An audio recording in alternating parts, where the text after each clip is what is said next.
Bonjour, bonjour, bonsoir, bonsoir, Nabadinyoso. Il y a la voix céleste. Mbote Nabino, Mbote, Bozali. Et belé. Partout dans le monde, Bozor, Landabiso par la voie internet. À niveau Amérique qui n'a pas son Mbote, c'est Bozali. Et en Europe.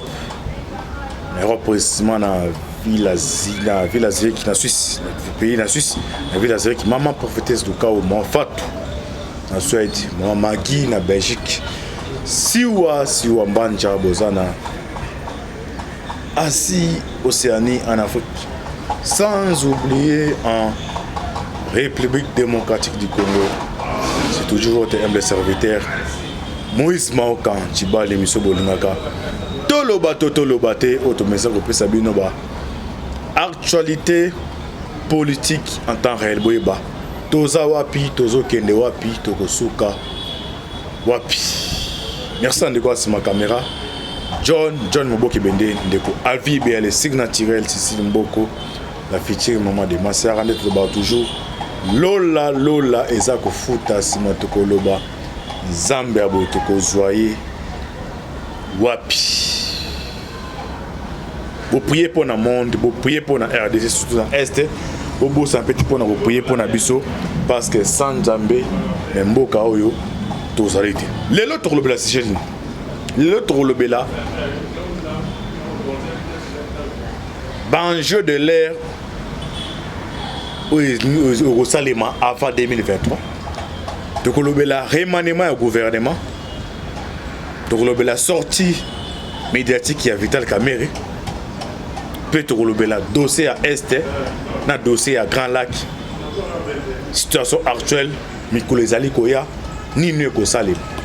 De Toya Awa, na tout le bateau, et na face aux caméras, na imoko na zingamon comme Zabino, na menabino à niveau à profondeur, na muki on t'a bappé si pas te partager. Bisonabino situation actuelle, il y a RDC, il y a région, il y a monde. Sans plus tarder, tu coach d'abord dans le dossier à Est Nabiso. Dans le dossier à Est, Tisco Boebi Kenon, Bunagana, ils ont occupé na la rébellion M23 Oyo, baza soutenu par les Rwanda. Ma pinga Nabiso baza ko Bunda pour na ba déloger bango, ba récupérer Bunagana. Bunagana est un parti stratégique. Ils ont parlé de parti stratégique qui est un peu canabiso. Ils ont occupé dans la rebelle. Selon les informations, ils ont la position d'Abisso. Ça reste encore à vérifier. Par jour, par semaine, dans Bunagana, les rebelles ont récolté à peu près dans la matière première. Ils ont environ 5 millions de dollars. Ça reste encore à vérifier. Alors, nous avons profité, il va profitable dans l'adversaire d'Abisso. Pour 6 000 balais, tu as Tamagi Awa, ou à Nairobi, on a fait des routes à Angola jusque-là. Ils ont en cours, mais aussi les mamans dans l'antenne. Parce que les temps que Mikoleza pousse, les temps que les rebelles sont financiers.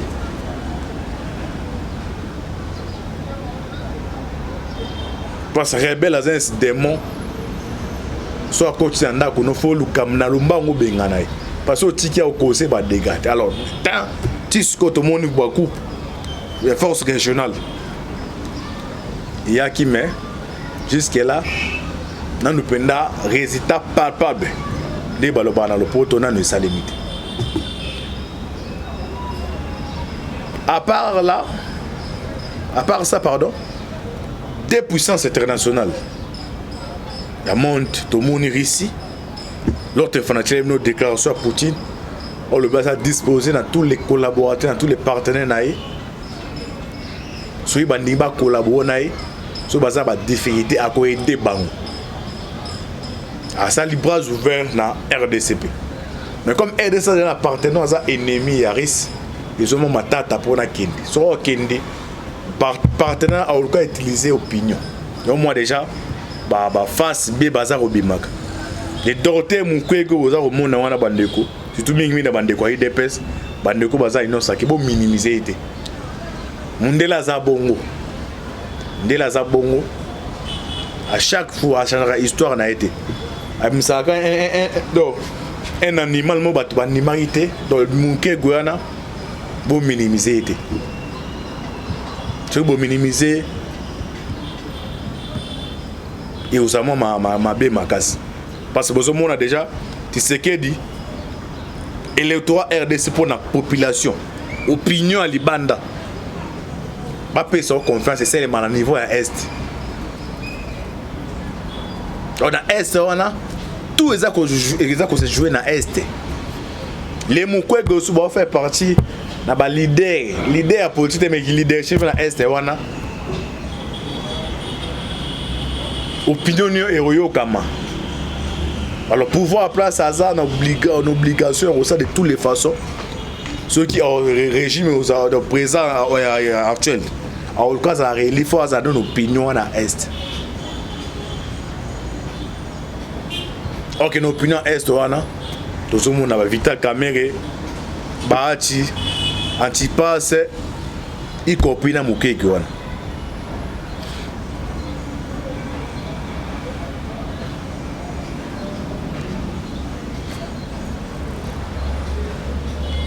Selon Bakano Nangai, la communauté internationale, basenga qui na bloc, l'opposition bango tout bas sangana. Balong la divergence ta bango pour na basa de toutes les façons mais un candidat moko. Parce que les États-Unis azako jouer dans donc il a un régime devant un fait accompli. Il a vite senti que non, bah diverser naïf bloc ou anaris, bah ça déjà n'apporte RDC. Et puis tu sais comment ça a besoin de résultat. À cause de la séduit, il faut battre mise en garde. Les mises en garde wana, il faut bah l'accès que non, ceux qui osent au commettre erreur. Il y a qu'à s'aligner, même qu'à collaborer. Parce que, bandeko, dans la relation internationale, et aux autres partenariat privilégié. Donc, inscrit que non, Batumoussou va passer la partenariat. Mais comme autant, les États-Unis, Arondi Manae, Taïwan, et puis Taïwan, l'autre, mais on l'ingate ce qu'il y a Zali, adversaire, non, ça, hein? A besoin d'ungana nae a quoi na coopération ok selon relation internationale selon bateau batangi babilo kwana ezala raté donc c'est aussi un partenariat stratégique donc l'OP comme RDC ça signé na ici étalité mais selon bango ba divergence na bango soko meki par exemple les arts récents belé ba président belé soit ba ça ba bengana ça bango ezali bongo alors ba nga tcha tseke devant un fait accompli. Donc, non, il faut tout s'aligner directement dans la Russie. Et ça facile en tenant non mais à travers ce qui est dit. Alors bloc ou on a poursuivi bateau kukago sanganate. Moto na moto. Azo linga tirer leadership naïe.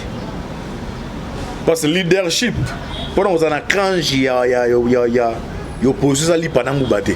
Pour les bâtisseurs qui da papa basé ba comment dirais-je donc baba icône moko yo ata yo tia bras de fait mozo za séduit au soutenir mais actuellement ils a bon côté donc mutu dans mutu ka tumbe otika la mutu mo espace te fa le coup na parole même pas ba tout ba yewana ouais tu vas mettre en difficulté partenaire na bango libanda ok partenaire a besoin union européenne asa a besoin de mettre ce qui est en garde doit l'accepter que nous sommes ça va vendre tout ça la capacité de changer données mais côté on est au alimentaire on va ça bâtir ça plan B aussi battre ba loka plan A c'est battre plan B na bon c'est docteur Mukwege.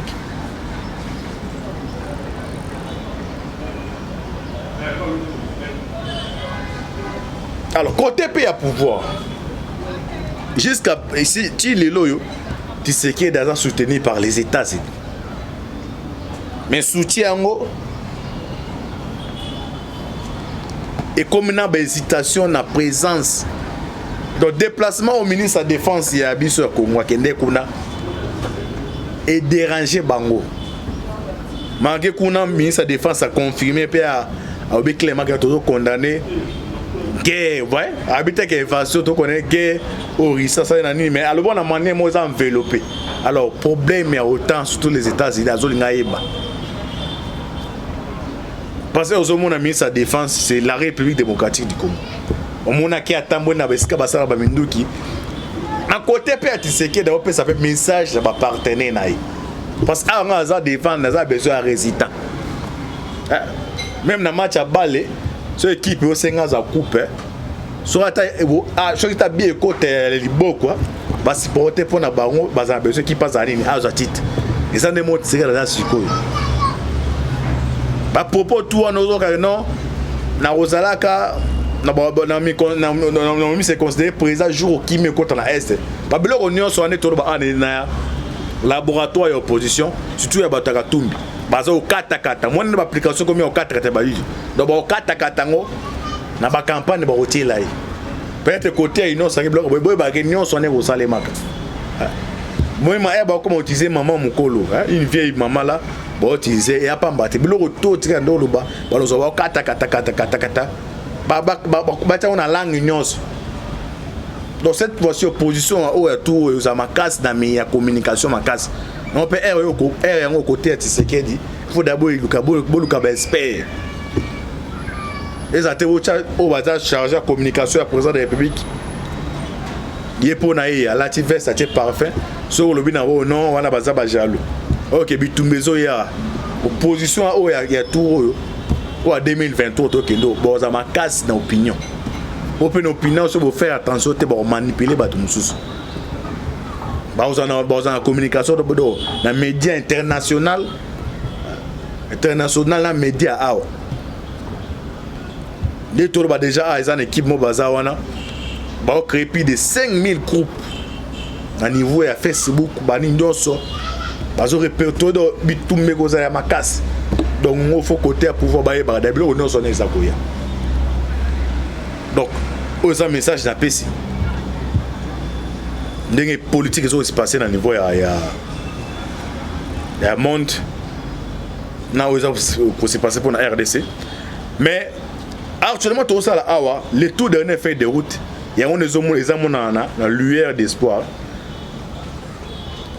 na Angola mais Angola ba ça la mapona mezo salema awa wazalaka kondo wazalaka membre ya envoyé ba envoyé spécial les États-Unis oh ban ko na lobani mapona mo ça na Angola photo lukato bengana Joao Lourenço pona nini ba conseiller Joao Lourenço c'est un ami proche ya Vladimir Poutine waza sikoyo donc ça de toutes les façons donc mikolezai ko ya bande ko boza na Angola botu na ntibala ya bakindeni bon mon a cette fois-ci un peu là et vous avez des difficultés crise moi au côté monki à niveau ya Angola mamnaza ko loba awa na bisa bino ngaza ngolo na kati ya mai et na zobima c'est mutazo créer le quoi c'est les États-Unis parce que imaginez-vous s'il a réussi à arriver ko contrôler parmi les pays où ba condamné qui à invasion ya risque na niveau ya Ukraine ils avaient Portugal alors boebina kolonza Angola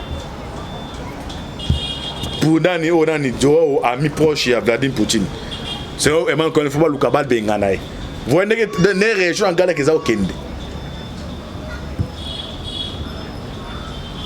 donc Mikole Zali koya awa gros Suzuka boy un veto ba se retient na Bunagana mais crise est comme sous profond niveau région Galak donc bloc on a un bureau de TID il y a régime à place il faut boire que non na région Galak et oh ya tous les autres na mapona mi Angola mamnaza ko loba bandeko na ebisi anza ko loba moi on a pris d'abord position sur le plan international sur le plan régional d'ailleurs le on peut ça parce que to continent makambo etali interne et puis y compris sortie médiatique il y a Vital Kamerhe d'abord sortie il y a plusieurs Kamerhe officiellement boy et ça les état des droits bato bakangaki bakone ba passer ba libérer. Mais qu'est-ce qu'on a contexte ça contexte politique. Pour na ko ma présent à RDC, bandeko bo landanga boyoka. Pour na ko za la ma présent RDC, ezako ba voto na Kinshasa te, lokuta. Électorat RDC kabwana kana 4 morceaux. Yango ming so mutaye biso yemo ke non. Ngai ata na sali ba alliance te. Na sali ngamo no ko président azali mokosi akosi yo. Électorat kabwanaka. Capitale banda Congo Zaïre banda ezala Congo. Capitale nyonso. Sotali olani histoire Afrique. Tous les capitales ya ba pays africains. Ils ont toujours fier opposition. Moutako Sabinote. Et l'étoile RDC Kabonagana, Grand Équateur, Grand Kassai, Est. Est, attention aux yeux et Grand Équateur, Grand Kassai, car nous sommes aux yeux par ça Est. Donc, c'est moins autant à l'université. Netibiso na pétrole et gaz. Et ça, la cour, on pétrochimie. Avec une pondération 12. Donc, aujourd'hui, c'est 75%. Ce qui n'est pas pour pondération 12, aux 4, au passé, classe, c'était. Dengue est à niveau électoral. Est au besoin de wana. Donc, on va voter est et nous avons confirmé ma solo. Alors, on a un calcul politicien. Il y a pas politique là-bas. Bah, tu le betara nord na est. Mais betaka est et nord. Alors quand même besoin mon c'est un animal politique à niveau est. On a répété dans la bande à bino bato benga. Tu es bien que caméra bien pour selon droit pour na droit. Mais alors parce que calcul politique. Est-ce que ça peut pas calculer c'est que dans ça attaque politicien m'expliquer bino awa. Bah tu betaka nord mais caméra na est betaka nord sud. Donc kuna ezansi mbujimai na mbujimai mone out ndumsa ke kuna ole la kototo onyo kama mais ça monika Tshisekedi ayebwe ata yebisa ke ndengeni a voter Tshisekedi les caméras ça kuna niveau est mais ça va leader mon corps naturel ce qu'on est aux habitumba ça déjà déclenché na niveau ya est entre Bahati et Vital Kamerhe.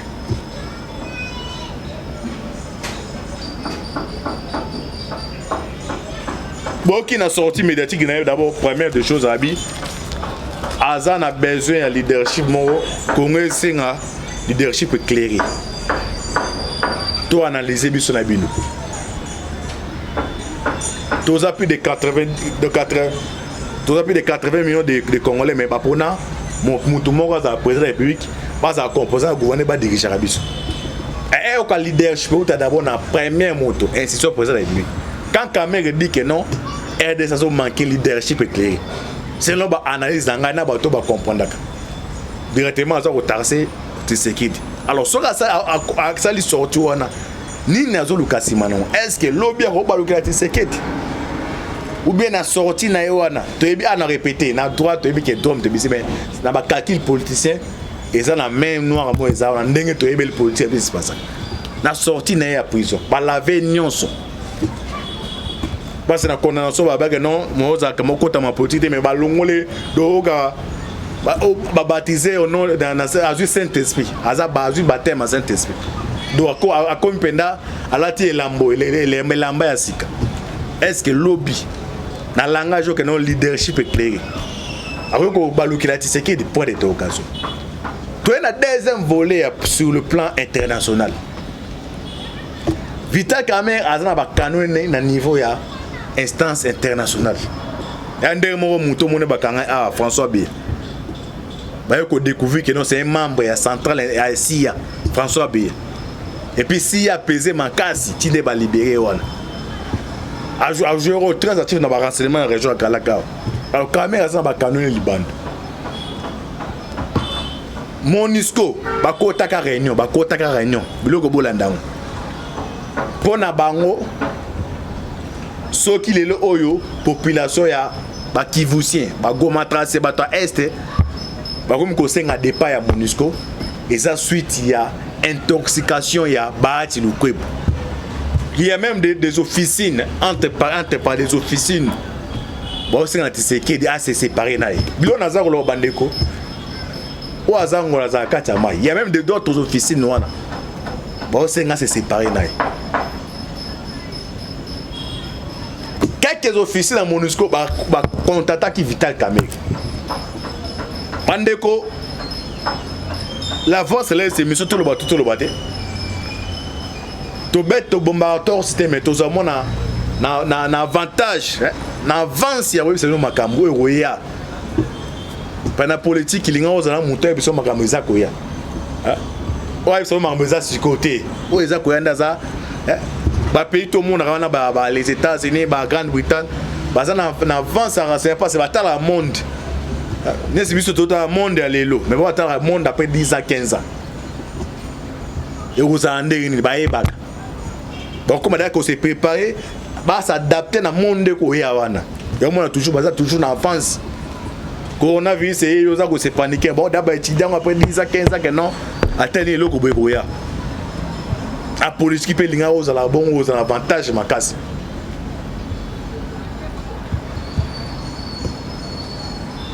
beaucoup remarqué sur les caméras qui sont à niveau à est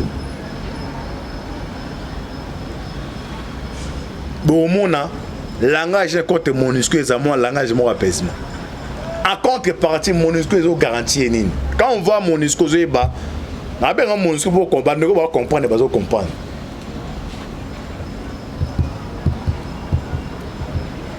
donc même bandeko ya bazana na cercle de pouvoir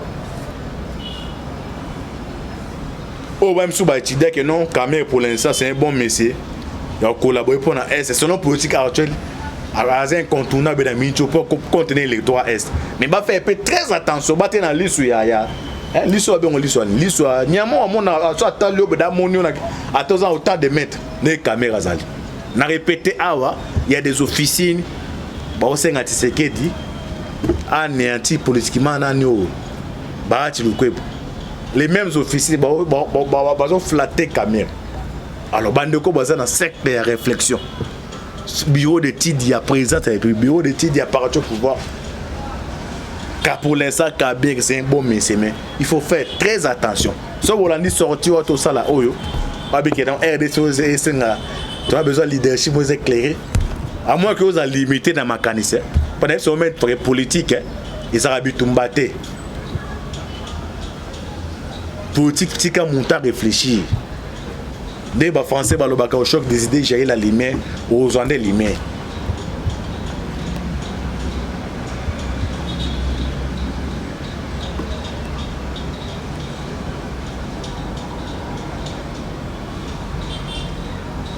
parce que c'est nos calculs à Tifati c'est Bemba Mouta jouer grand équateur pas de grand équateur qu'on a besoin de composer na Gilwando donc on a déjà assuré yo mona mingi par exemple stratégie il faut voir penser conseil qui dans équateur parce qu'on a Bemba zal Bemba osangisi na ba nouvelle génération ba Gilwando donc on a à moins que va changer donner des politiques et dynamiques mais ce gars collectif on est à Tisiko grand équateur déjà Tshisekedi dans Rozong ah to ko tsuna électorat ah non c'est makambe ko salema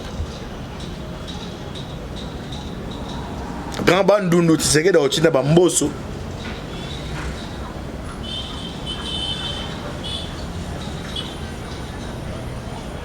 moi tu peux changer quand les mêmes nani Adolphe Mouzi doit jouer pour Tshisekedi d'après politique et ça monde mon corps donc mystique sur jouer Tshisekedi dans China bango ba mboso bango bila na ba maman muso a parlé ba ke ba mbouye ba mais leadership ya ba bandundu ils ont toujours focalisé chez Mouzito ce Mouzito a changé té il cherche déjà à CP en Gobila Botika mais ceux d'être c'est dans un grand équateur quand Kassa il n'en parlons même pas Estewana on a ngé baba genzi ore baloba bon match vidé mais na nyonso wana ils ont joué na ben terrain ya ba Mindele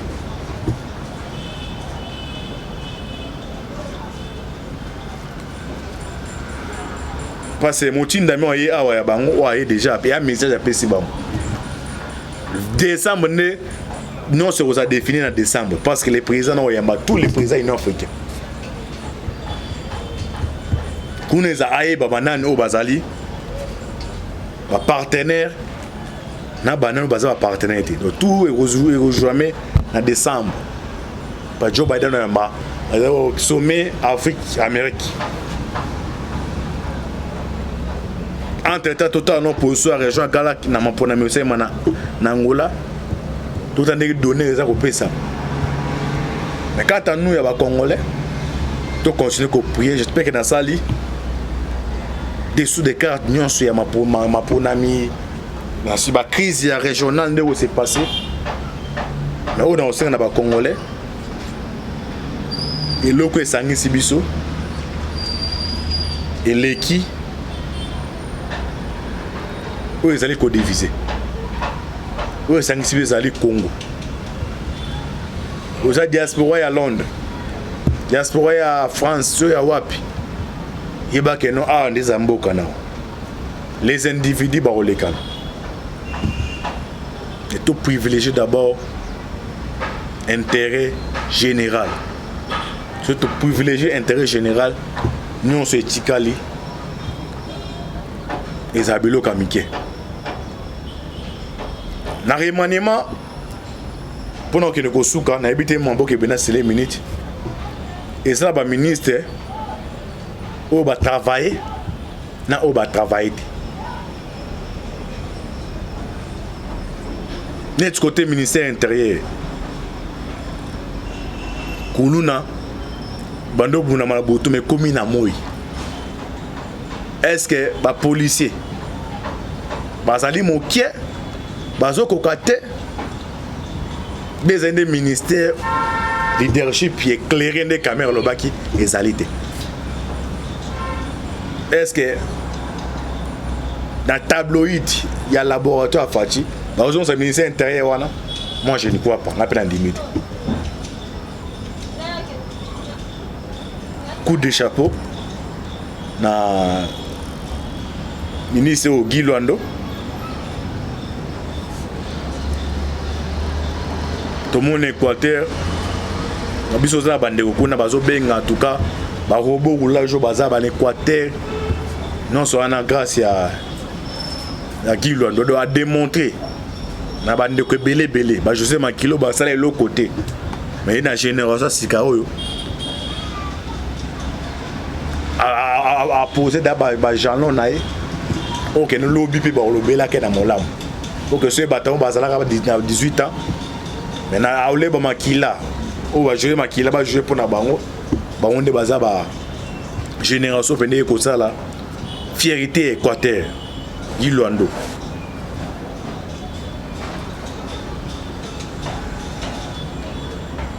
na ministère Amine oka ba dossier ba carré minier est-ce que ministre na ko songa en limite na ko songa na ko sa émission spéciale pour na invention ezaki raté na prison ya Ndolo banane ba participer ki nango OPS ya renseignement pour les anciens OPS ya Katanga est-ce que ça na kati ya troupe non ça va ingrédient na roya awa pour nous partager biso ya bino à chaque fois information roya décryptage journalistique roya na pesa bino les dessous des cartes il y a politique il y a région il y a monde il y a RDC roya mikolo ezali koya bo s'abonner massivement na kata chaîne na bino tout ça besoin ba suggestion na bino ba critiquer za ba critiquer mo démocratique soyez na manière ko grimacer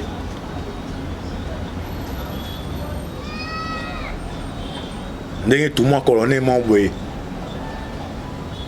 ya mbe to abeka obenga pa grimacer tibal a to be lance roquette ko denda ça va pas pour la bino affaire à suivre ciao.